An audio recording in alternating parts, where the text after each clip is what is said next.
Good evening, everyone. Welcome to our City Council meeting for Monday, August 19th. We are now reconvening in open session. Would you please take roll? Yes, sir. Councilmember Murray? Here. Councilmember Shalong? Here.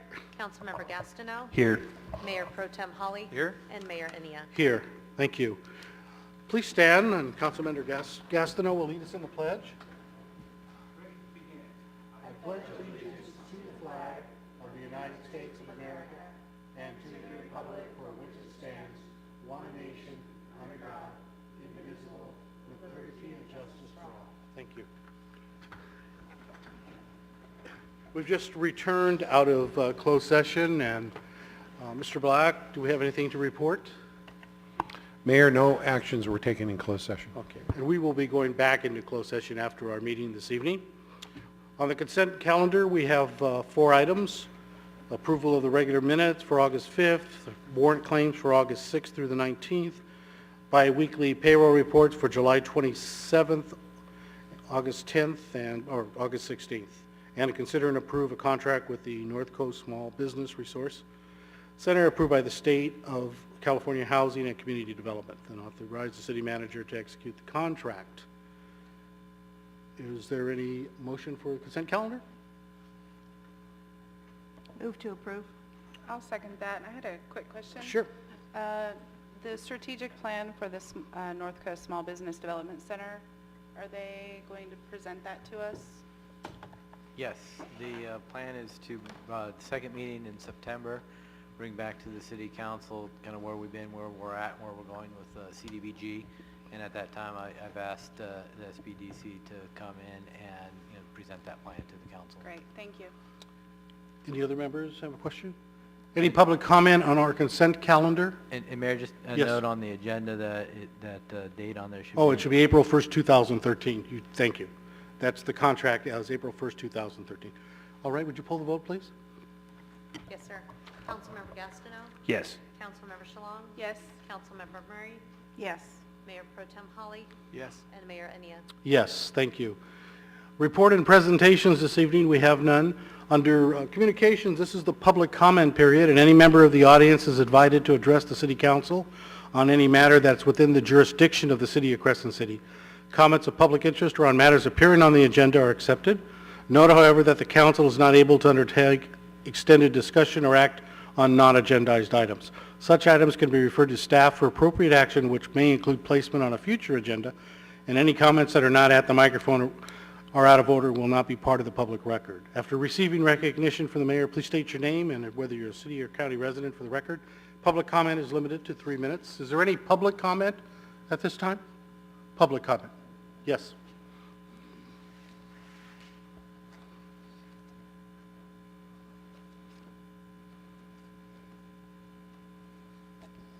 Jesse Salisbury, Crescent City. I didn't see in our agenda pack here anything about the legislative updates. There's like 6 pages of these.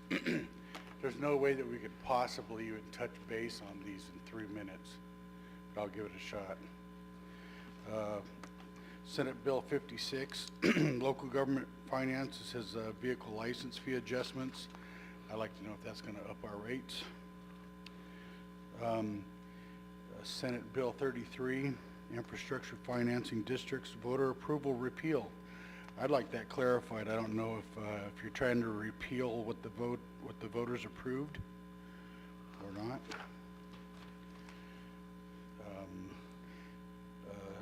AB 562, economic development subsidies reviewed by local agencies. I'd like to talk to, about a bunch of these. There's 6 pages of them. Priority Bill 556. We oppose the public sector contracting liability. I read through a lot of these, and it seems like we are protecting the city's interests over the people's interests. And I don't see there where the people have an opportunity to voice their opinion on these. They're just, our opinions are being voiced only by our electorate, and we're not able to tell you what we think of these. My time's getting short. Thank you. Thank you. Any other public comment? Okay, seeing none, I'll close public comment, but I'll comment for a second on these legislative updates. We asked for these, and this is part of what the state legislature is doing, and you can find these online, and if people, we did this so the public, one of the reasons, so we can follow it, but any member of the public can call our legislator and say if you oppose it or not oppose it. But I can answer the one on that priority bill 56 about vehicle license fees adjustment. That is for cities that just incorporated a year or two ago, and now the state is going to take away their license fees. And one of the reasons they incorporated was to get some of those license fees. So it doesn't affect cities that have been around for a long time. It affects 3 or 4 cities that within the last 2 years have become cities. But all these bills are what the state legislature is reporting. And I'm glad you brought that up because a lot of people, the public, don't even know about these bills. So these are going to be in our agenda packets from now on, so people can see what they are. And if they have questions, they can call Assemblyman Chesbro or State Senator Nielsen and their office if they oppose it or want it. And it's on, you can find these bills and exactly what it says on the state website. And But thank you for asking that. Can I just add, Sure. Mr. Mayor, to directly answer Jesse's question, that it doesn't mean that your license fees will be raised? No, they won't be It has raised. nothing to do with the It fees has to do with those new themselves. cities. Yeah. All right, let's move. I had go a ahead. quick question Sure. too. When we discuss legislative matters later on in the agenda, we can take public comment at that time as well. Sure, we do it twice. If we're going to support a bill, a certain bill or not, we'll take public comment then, and people can comment on whether we should support it or not support it. We'll have those, but that'll be in here a lot of the times now, because we want the people to see all these bills. And I agree with you, some of them I don't understand either. You have to read the whole thing, and then it still doesn't make sense, but I agree. Let's move on from public comment to our next item, public hearing, and we have no public hearings tonight. We have no continuing business. Under new business, we have to consider and approve an agreement for the authorization to encroach on City of Crescent City easement for specific purposes between the City of Crescent City, a California municipal corporation, and Jaya Investments, the owner of Best Western Redwoods Inn and Restaurant, located at 655 U.S. Highway 101 in Crescent City. And Mr. Taylor, good evening. Good evening.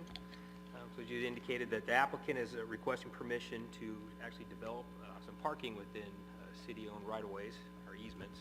And so I've prepared a little short PowerPoint presentation. So I'm going to go through that. And what I'm going to do is start, just give a little bit of background about the project he's proposed and then what the reason for the agreement.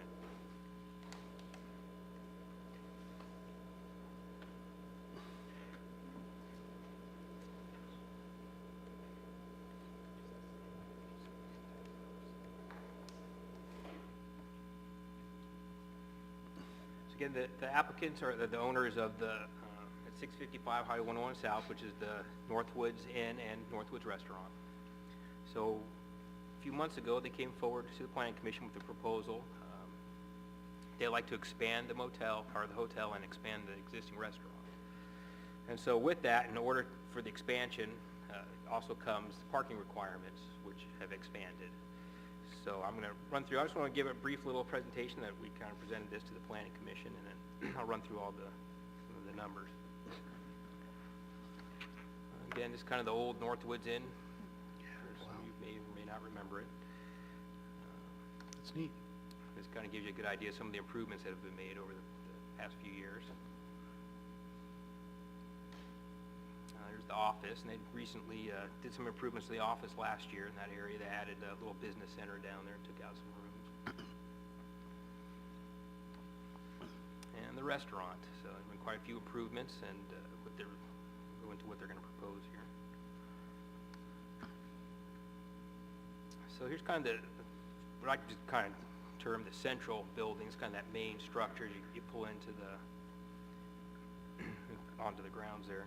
So what the applicants are proposing to add a third story onto that central building there. They added approximately 12 new rooms. Here's kind of an elevation. So everything that's shaded in yellow is going to be is the new portion of the building. So you can see here, this is kind of the first floor, the second floor. This will be the new third floor they're proposing to add. Eric, can you talk into the microphone? Can I hear me? Thank you. Is that better?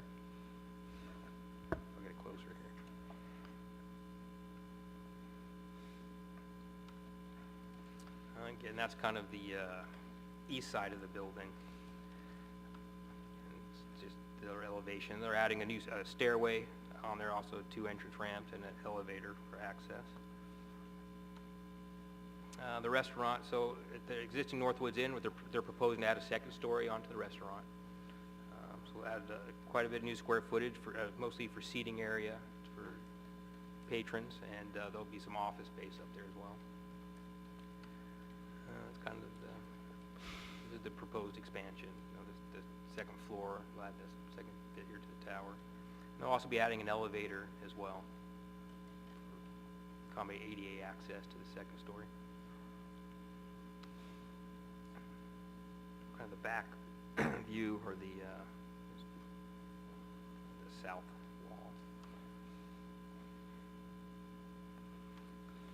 wall. So, again, as I kind of touched upon, the expansion of the motel rooms and the expansion of the square footage of the restaurant also increases the amount of parking that they're required to have. Parking for the hotel is based on the amount of rooms, and then parking for the restaurant is basically based on square footage. So currently there are about 113 parking spaces. With the new regulations, or the addition, it comes to 196 spaces. The applicant wasn't able to fit all of the parking in. Therefore, he came back to the Planning Commission and asked for a reduction of 13 spaces down to 183. The issue at hand we have, if you look at all the outlined parcels on this side, this is the Northwoods property. So here's the restaurant, here's the motel, here's kind of the last portion of the motel. So what we have is Magruder Street, Reese Street, Thompson Street, and through here these are all easements that the city has.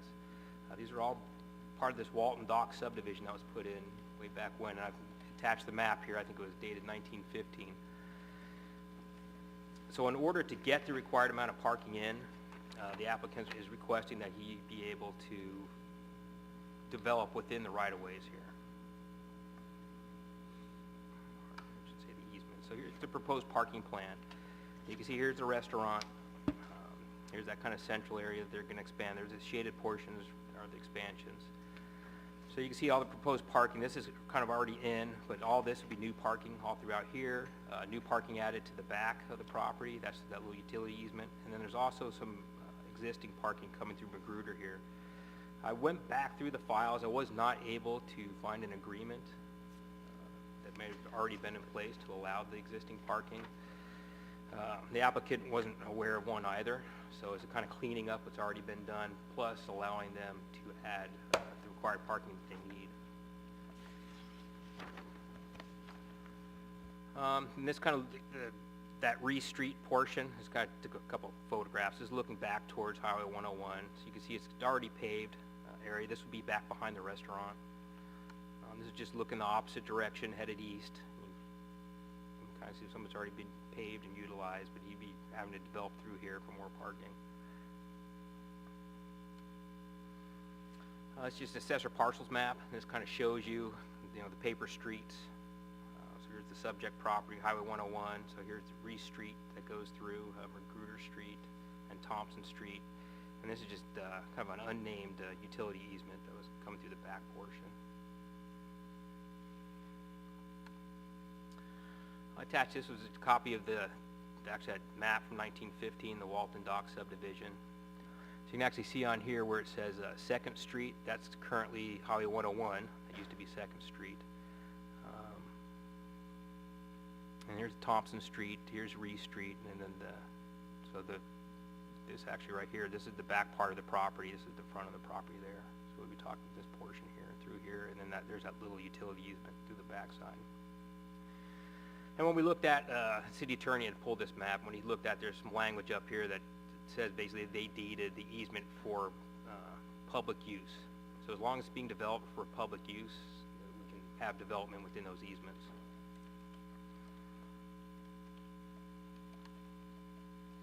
That's the end of the slides. I'm going to go back to the aerial photo. So, city attorney has drafted an agreement, and the agreement's real specific on what can and cannot be done. It is only for the development of parking, which has to be used as public parking. So basically what the applicant is proposing is to develop a public parking lot. So this will not be exclusive to visitors and guests for the hotel and the restaurant. It will be open to everybody. And I will turn your attention to the agreement itself. And under agreement, there's 10 items. I think just a couple of them I think are of particular note.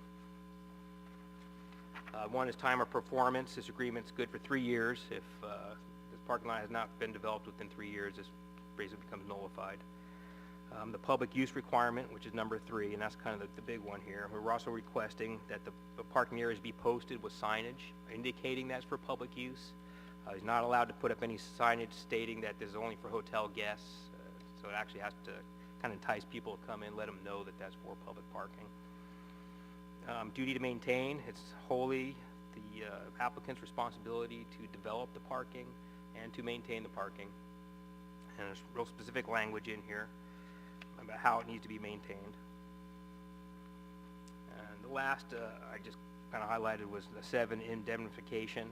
The owner shall not, or shall indemnify, defend, hold harmless the city, its officers, etc. So again, it's 100% on the property owner to develop this parking, to maintain the parking, and it's his responsibility for anything that may occur on that parking. That's pretty much the presentation, so I'll entertain any questions. Questions? Kelly? So during the 4th of July celebrations, we could park in those parking lots and just walk across the harbor. Correct. So it's a benefit in both ways. It's a benefit for us, and I can also touch on the strategic plan policies. And one, it supports 2 of the goals: supports quality services and community safety, enhance the lives of our citizens and visitors, which allowing developing public parking in an area that doesn't currently have any public parking is definitely a benefit. It's a benefit to the businesses on that end of town, the other restaurants and motels and shops and things that are going on, and promote a thriving local economy. So entering into this agreement will allow the property owner to expand a local business. Hopefully the expansion brings more people to the area, adds a few jobs. It obviously helps everybody, benefits everybody all year round. It's a win-win situation. Kelly? And like I said, the other thing I'll add is solely for the development of parking. At this time, not allowed to develop structures or anything else within those easements. So my questions actually center around parking ordinances for public parking. So if I'm a hotel owner and my parking lot becomes so full that my guests cannot find a parking spot, how do we address that issue? And number 2, how do you avoid overnight parking from the public versus the guest? And then I was just curious, because of the area that it's in, is it going to require a coastal development permit at all? Or Does not for the parking portion of this. okay. And then I was just also remembering just down the road. Let me backtrack on that, because Okay. he's already come forward, and that was part of the project, was for the development permit. So this was attached. So this actually fell under the umbrella of the coastal development permit that was granted by the city when he came forward with the architectural review and the plans for the addition on the property. So one of the conditions of approval for the reduction in the standard of the parking was to get this agreement approved by the council. I was just remembering not too far down the street where there was some wetlands near King Street, I believe. That'd be the other direction. Is it behind the Costa building, I believe? When we were trying to decide what to do with that property that was granted to us. So are there any of those issues in this area? No, and if you see, and this actually is from 2004, this aerial photo. So as you can see, this is all developed in here, and this has actually been thinned out even more. This is more of like a little park area that he has back there. So if you look back outside, the areas out here would be where you could talk, and there's really nothing out there. And over on this side is that mobile home park, RV park. What are those cars back behind the I'm not RV sure park? what that is back there. That's in the county, so that's outside the city limits. So I don't know what they have going on back there. We'll cut it out of the picture next time. Yeah. No. But as far as my questions regarding the parking, So your question, if a hotel becomes full with parking, where do they park? Is that what? yeah, if we're requiring it be public parking, which I understand the reason why, Mhm. but how do we address the issue if the hotel's guests seem to no longer have enough room to park? And how do you avoid overnight parking by the public? Let me clarify your first question, because I'm not sure. Are you specific to this hotel? Are you asking if their Yeah. parking's full? Yes, because we're allowing it to be public parking versus another private hotel, their parking lot is not private. We're only allowing 9 new rooms, right?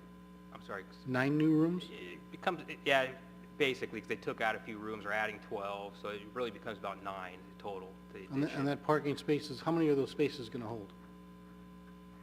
How The many- new ones? How many new spaces are there? Well, he's required to have 183 spaces total. So given the seasonal nature, I mean, this will obviously be probably an issue only in the summertime, and that's why we felt comfortable with this agreement. But with the parking, the additional parking, I mean, he's meeting the standards what he's required to have if we allow him to develop in the parking. I don't know, the applicant obviously doesn't feel, I'm not sure we feel that it's going to be an issue that they're going to be completely full. And this is based on how many people you'll have at the restaurant at any given time, and that's obviously operational for certain hours, and then the seasonal nature of the motel. So they'll have the required amount of parking. I guess we're assuming if all the public parking is taken up by the public. I mean, I just don't know, other than that scenario. I just I'm not know sure how it'd that be when full. you drive down there right now, Mhm. and if the hotel is full, or even if it's not, it's hard to find a parking spot, Mhm. just to go have lunch. So- I end up having to park in a hotel spot to go So- have lunch. and- So I and I was just think- worried about that affecting their business. Mayor Ania kind of touched on this a little bit, so we're really off talking about 9 new rooms. And We're because adding- our parking standards are based on square footage, so we're adding a lot of parking for the restaurant.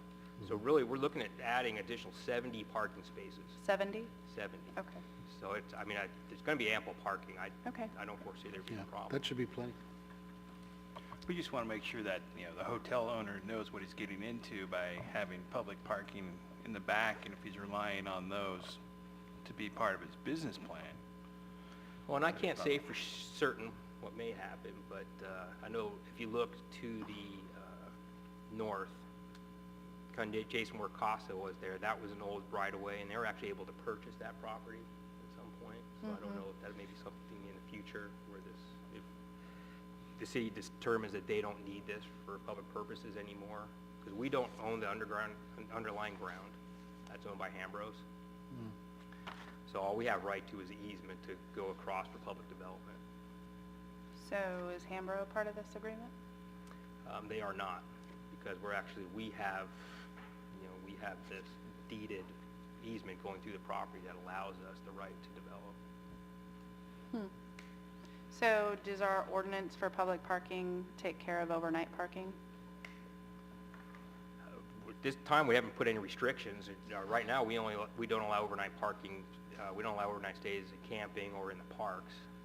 So I don't know that we don't have any ordinances restricting overnight parking in our public parking lots.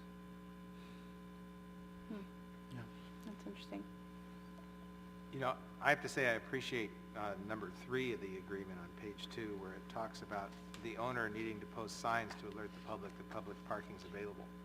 I was concerned that this was going to be one of those things where the assumption would be that it's just for the hotel. Yeah. But the fact that they're going to post signs, I think, will alleviate that. Correct, and that was a concern that the planning commission had, and that's why they requested that this be a condition of approval. They could include in those signs, that public parking but no overnight parking to address Councilmember Shalong's concern. Well, that, I think, gets For the public. confusing because Well, the if guests they're- are staying overnight. We'd have to put that ordinance, that part of the ordinance into the ordinance. We don't have it right now. Oh, no overnight parking? No, people Okay. can spend the night in All the right, public and parking lot then, here. well, maybe they could give them a sticker or something to stick on inside of their windshield, the guests. I really don't think there's going to be much public parking there, maybe for the restaurant for a little while and then Yeah, it leave. might not be an issue. I don't think it's going to I'm be an just issue. thinking forward. Yeah, I that's just a good think there's thought. ways to address it that won't make it an issue. Okay. Any other council comments? Any public comment? Oh, you have, I was I'm just sorry. gonna say, I also like that they need to maintain it. Yes, Yeah, that's that's very, a good thanks for putting agreement. that in there, that's good. Nice job, Bob. I appreciate that. And thank Bob, he's the one who put it together. Any public comment on this? Yes.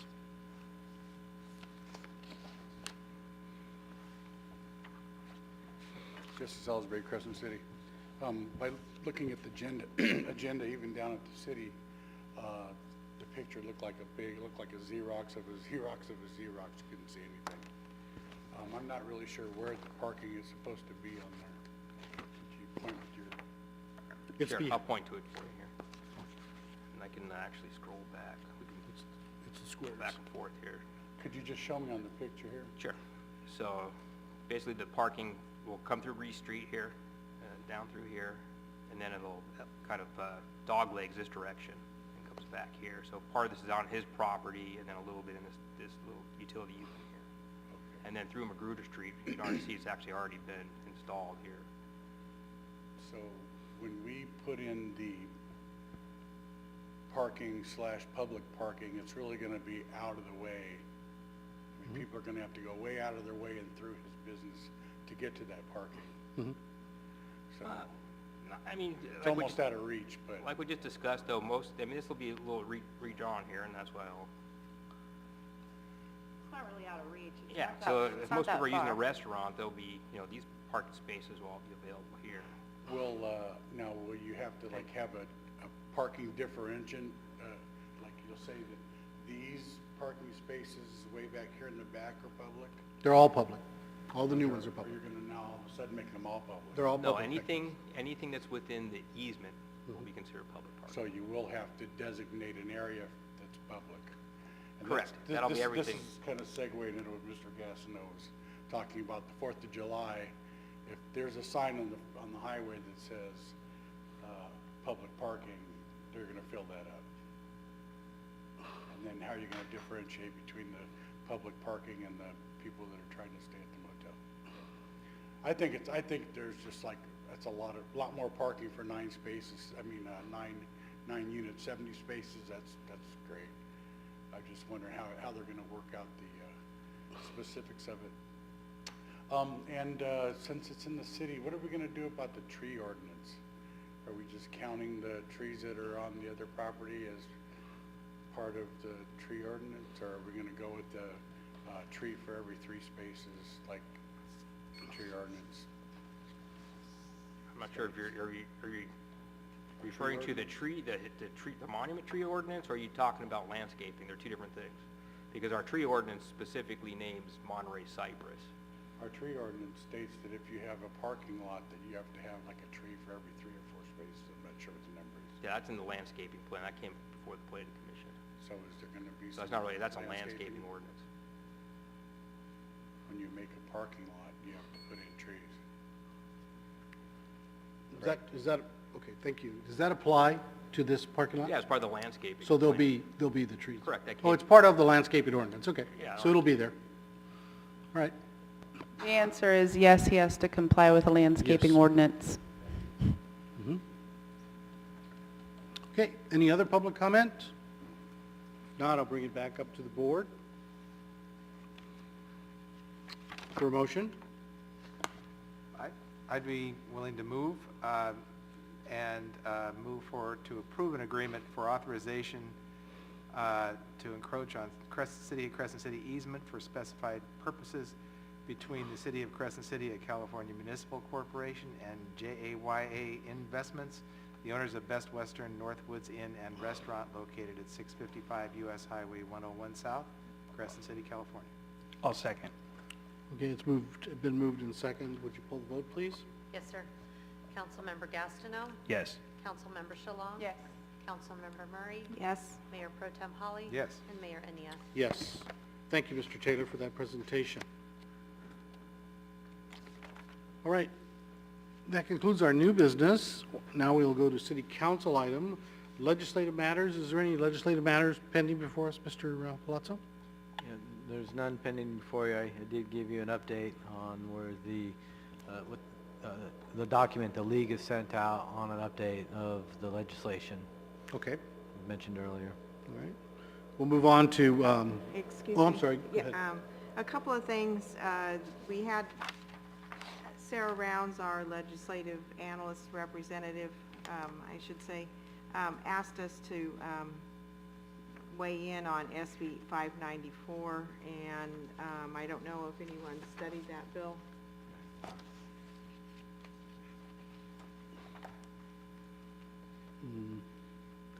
No.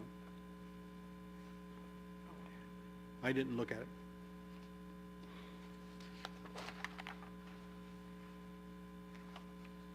You have it in front of you? Let's see, I'm looking at here to see. It's on one of our pages here. Is it? Priority Bill SB 594, limiting ballot advocacy by local government organizations. And she,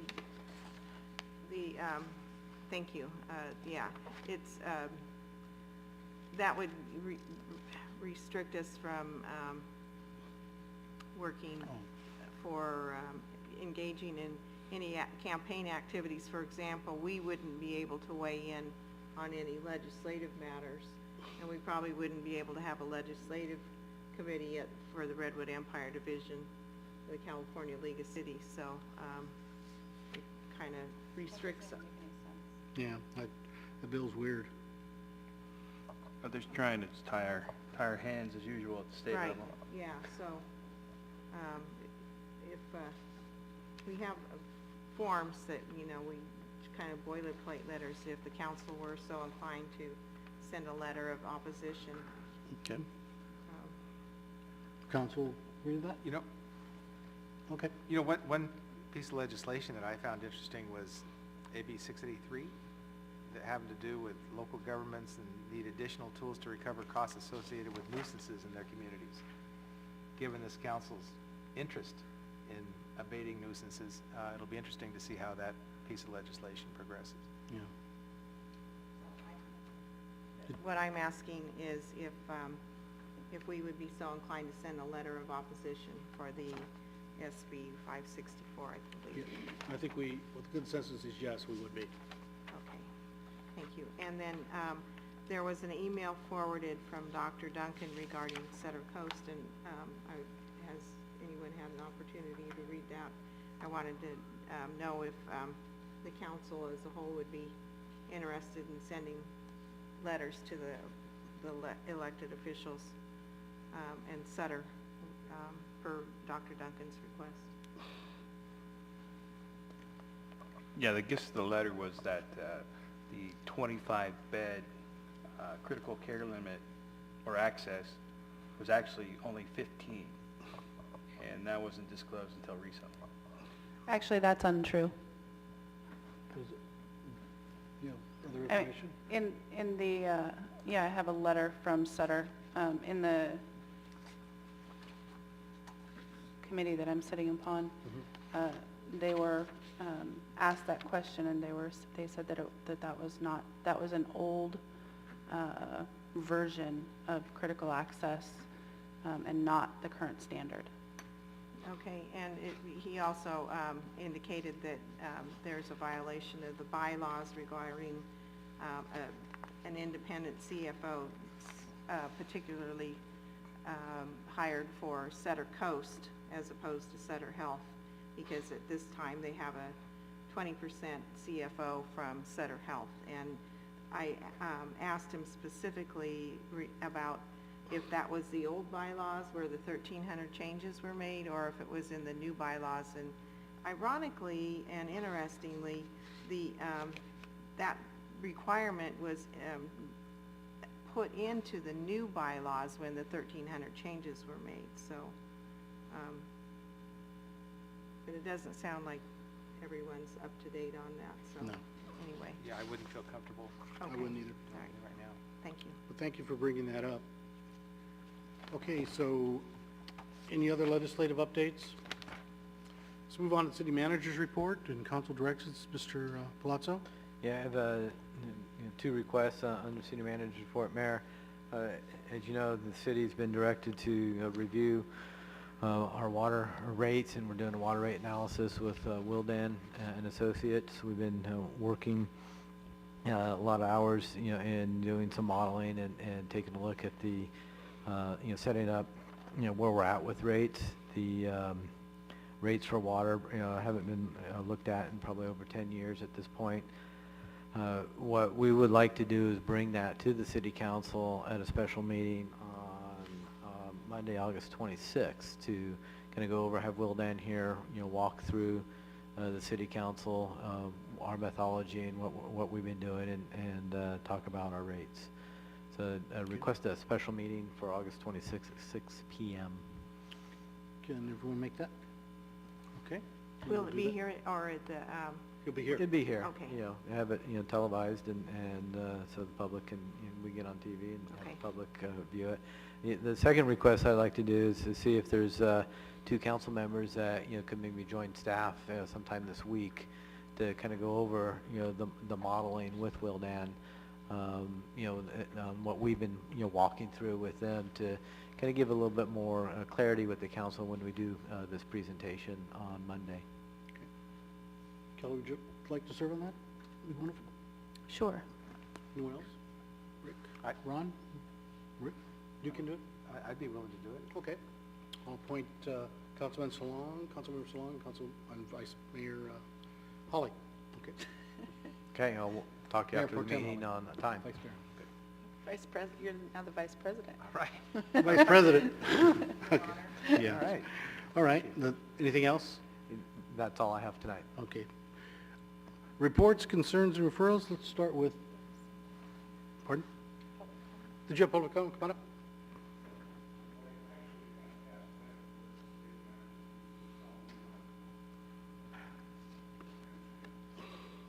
Public comment on the legislative matters. Go ahead. In the past, we glossed over this. We have AB 1253, vehicle mobile advertising displays. The measure clarifies that a city or county may establish a civil penalty for a violation of a local ordinance or resolution regulating mobile billboards. And I remember back then we were trying to keep people from putting magnetic signs on their cars. And we wanted everybody to have only painted decals on their cars until, I guess I brought it to their attention that all of our police and sheriffs had just gotten new decals on their cars and they weren't magnet or painted. So hopefully we're not going to support that. Okay. Now for the, talking about Dr. Duncan's letter, I thought it was really interesting. He wrote in it, I'll just read what he said verbatim. After 24 consecutive years of profitability, Sutter Coast Hospital first reported a yearly loss in 2011. It was also in 2011 that Sutter Coast Hospital CEO Eugene Suxi, I'm sorry if I'm killing your name, fired the hospital's chief financial officer, following which Mr. Suxi took responsibility for the hospital finances.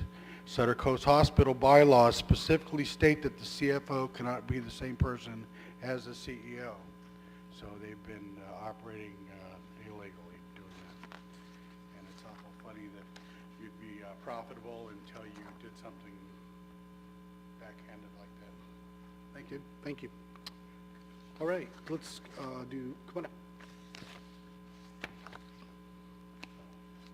Roger Gitlin, City. I'm very interested in Councilmember Murray's report about the authenticity of Dr. Duncan's letter, and it was disputed by Councilmember Shalong. I don't know how to tell the truth from fiction. I think it comes down to credibility, and I think it comes down to who's telling the truth on any given day. I tend to believe Dr. Duncan because of his sincerity, and over the time I've realized his credibility is deep and very much rooted in this community. But I still harbor a high degree of skepticism as to what is the actual truth on the 15-bed limit. And I heard you say, Councilmember Shalong, that's not true, and I don't know if it is or not. So I will refer back to the policy of Sutter Health, which does not release its minutes, is not forthcoming, and to my thinking has something to hide. The county, as you know, is not part of this study. We feel that there's something that is not right here. It's a prepaid study. It's already been paid for, and we think that it's akin to a dog and pony show. So we're not part of this study at this time. I think there's an effort to try to make us part of the study, but essentially it's essentially over. So I look at our city council here and I ask you, how do we as elected officials find out truth from fiction unless someone is going to open up and be transparent to us? So that's a rhetorical question I ask every one of you on the board. Thank you. Thank you. Let me comment on that. Go ahead. First of all, I'd like to say that everything that happens at the Camden Study Group is confidential. However, I believe the reason that I was able to provide a little more information with that comment is because I believe what was sent to us is public information. And I'm just going to read it so I'm not misstating what I was told. So the question came out about, is critical access hospital limited to 15 inpatient beds only? As we understand it, the 15 inpatient bed limit for critical access hospitals is an outdated Medicare policy that is no longer in effect. Please see the research below. CMS revised the critical access hospital bed requirements in 2004 as part of the Medicare Modernization Act. Prior to the MMA, critical access hospitals were subjected to a cap of 15 inpatient beds and 10 swing beds. Medicare's conditions of participation allow for critical access hospitals certified after January 1, 2004 to have up to 25 beds. And then there's a lot more information. And that's why I said that I believe that was maybe old information. And the comment about us understanding truth from fiction, I completely agree with you. But I can say that the Camden Study Group, which is really like being in a room full of colleagues for the most part, taking them to task and having a lot of questions answered and requiring information so that we can understand. And it's a lot of information. And I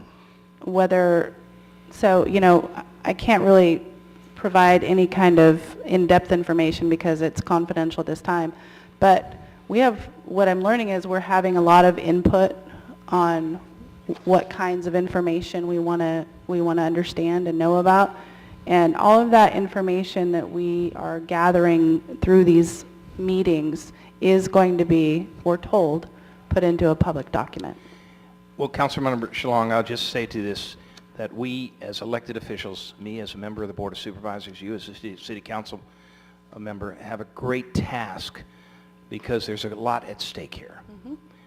And what's at stake is the future of our community, whether we're going to have a top-of-the-line hospital or something that's compromised down to airplanes as a major mode of getting people delivery of medical services in our rural and quite unique county. So I also heard from this dais, with me sitting on the other side, that Linda Horn said that critical access was not an option that they were going to consider. And I was waiting for the comma at this time. It never happened that way. So I still harbor a high degree of skepticism as to what this mode is. I would appreciate this hospital and this management group, Mike Cohill, et cetera, being forthright with opening of their books. And they seem to be very obfuscatory, and they don't want people to see the public to know what's going on.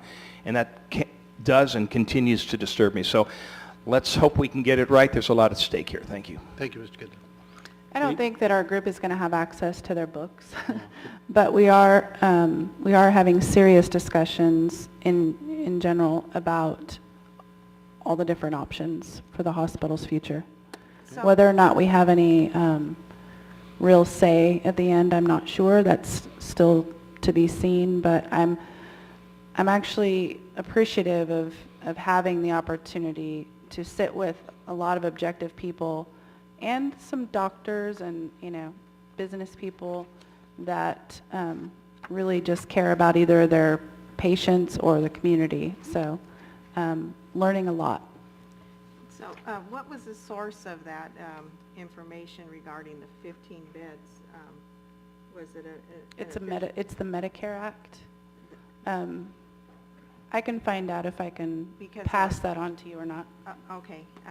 It was my understanding that it was the exact opposite, that the law was changed to reduce the number of beds. So that was my understanding. It's good that the committee is talking about that. And One of the things that I learned that is really interesting is the way they define the bed. For instance, swing beds, beds where they just watch people. Let's say you go in and you know, you're having symptoms, but you don't have a heart attack, but you don't show any, you know, the tests say you're not having a heart attack. And I'm just being general, I'm not, this isn't medical. But if they're just going to watch you overnight for 24 hours, that bed isn't counted in your 25 bed cap. So there's a lot of, if you're maybe waiting to get a bed in the nursing home, and you're just staying there for a short period until you get relocated, that bed isn't counted. So there's a lot of different, it's very interesting and sometimes difficult to follow. But there's a lot of information that I don't think any of us had access to prior to. Well, thank you for serving being on that. involved. I'm looking forward to that public meeting. Yeah, I was going to say that too, Kelly. It was exactly because there's so much at stake that this council wanted someone from this council to be there to get that information. So I know that it's a lot of time and effort, and I appreciate you being there, Kelly. Thank you. Yeah, the meetings seemed to last about 4 hours each. Let's move on with reports from council members. Mr. Castano? It was pretty busy for me this last time. Let's see, we had a bid meeting on the 7th. We had some good discussions there. Apparently there might be some sort of mix-up with the assessments that have not been assessed yet, but we don't know. That's what the bid board is worried about. Had a great meeting with Mr. Palazzo and Council Member Shalong and Mr. Black about sewer and water rates and what to expect. There's some good news coming down from that. Of course, there's a lot of stuff that we're going to have to discuss, and we're looking forward to that study coming up. And then we had a Visitors Bureau meeting on 13th, and let's see, we discussed upcoming events and some more marketing. Definitely we had a good campaign of come to the coast because it's clear, there's no smoke. So we had advertising over in the valley for that. You know, the fires aren't any good, but it is a benefit to us for being a nice, clear and sunny spot for them to come to. And then on the 14th, me and Mr. Hawley had a nice intergovernment relations committee where we learned a lot of good things happening around with the other municipalities and organizations. And then I had a role in the Coastal Connections Youth Organizing Project that was at Rural Human Services at 1 o'clock on that same day, where they had a fact-finding of where the kids organized that they could hopefully do something about underage drinking and the theft of alcohol. And it's apparently a very large problem that we have in the city. And Safeway manager Brian Ridgely was there, and he acknowledged that he definitely would love to have the help of the kids. And Chief Black has talked with him also, and they're looking into that. And they made us do some pledges to help them out. And I said that personally I'd love to help them out, and I would like to bring it back to the council and have the support of the council to help curb this problem of alcohol theft by minors, and it's very prevalent within our community. It is. Are you working with Friday Night Live? It's part of it, but it's Okay. through Building Healthy Communities Okay, and I just, organization. because they've been all over that issue for quite a while, so. Yeah, me and some of my contemporaries from high school in this area could not even comprehend going into a store and stealing alcohol like they're doing today. And so I don't know what it is, but we have to get a hold of this problem. Brazen. So what did they ask? Well, I mean, what can we do to help them? We'll basically put our pledge behind it however we can as a legislative body, if we have to do some ordinance and stuff like that. But they're going to get back to us. They're going to talk with Mr. Ridley of Safeway, Chief Plack, and others in law enforcement. And if there's anything that we can do as a city council, they'll come forward. Okay. So. All right. And I'd just like to say one more thing is that this coming Wednesday at 5:30 is the Building Healthy Communities Collaborative, where the Youth News Network will be showing off a lot of their works for over the summer. And there's definitely going to be some very well-produced media talking about youth issues in our community. And if you can make it, that'd be great. Where's it at? It's going to be at the Veterans Hall, and it's free to everybody, and they'll have some food and refreshments there for you, too. Daycare too? Huh? I think they're providing daycare as well. Yes, they usually do always provide daycare. Thank you. Thank Councilmember you. Shalom? So I just reported that I attended the Camden study. I've actually been to 2 meetings. I did the makeup meeting and then the second meeting that included the whole group. And the chamber continues to work on the sea cruise with the city, and I'm co-chairing that event for the chamber.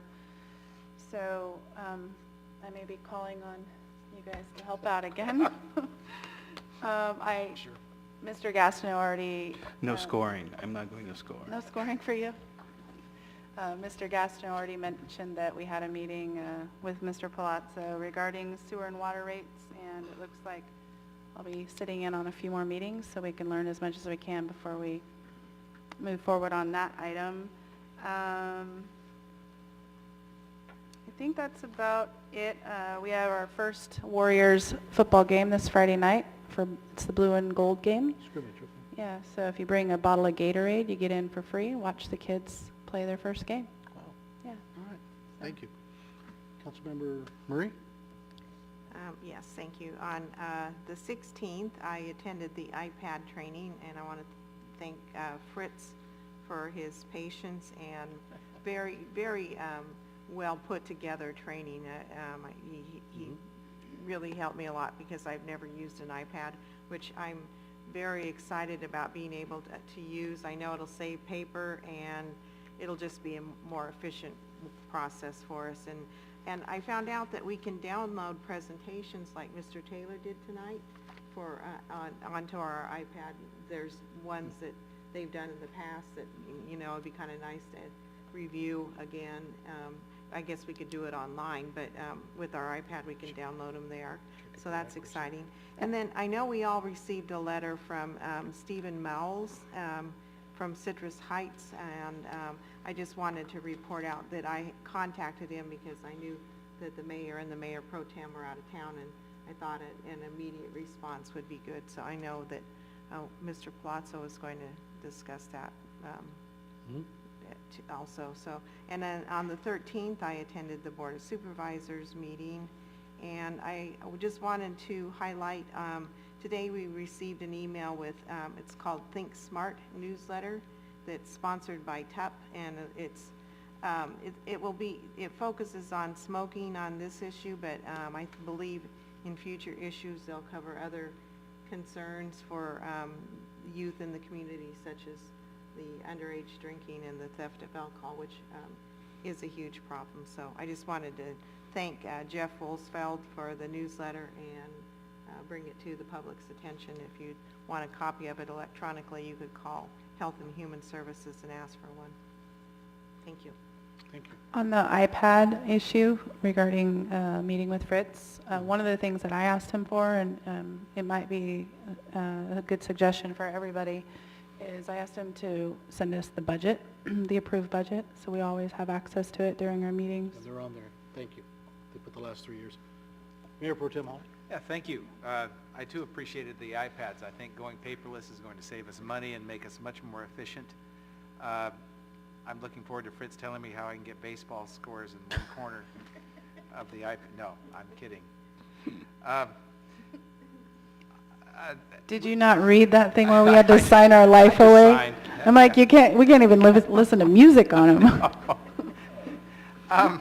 Solid Waste Management Authority had a special meeting, and we're continuing to deal with some transitions, and it was my pleasure to go to that meeting. I can't, because it was closed session, I can't give you any details about that meeting, but the Solid Waste Management Authority is continuing along. Went to the local transportation commission, and of course last chance grade was discussed at that point, along with some other matters, and it's a pretty active commission right now. IGRC, my pleasure to attend that with Mr. Gastineau. It's amazing what happens in a small town like this. We have huge work being done at the harbor, and huge work happening relative to blight and all the things that are important to us. And it's great to get together. I think we're only getting together twice a year, but 4 times a year, okay, quarterly. And but I think it's worthwhile, just as a couple of hours to stay up with what people are working on. And I guess that's about it for me. Thank you. Thank you. I also attended a solid waste meeting about 2 weeks ago. I was not in town last week, so I didn't have any other committee meetings. But I also wanted to just comment that I met with Chairman of the Board of Supervisors, Mike Sullivan, last week to talk about a city-county meeting that we usually have one every 6 months, and it's August, and it's been 6 months, but we both decided that we all have pretty busy agendas right now, so we agreed to postpone that for a few months while we work on our various projects within the city and the county.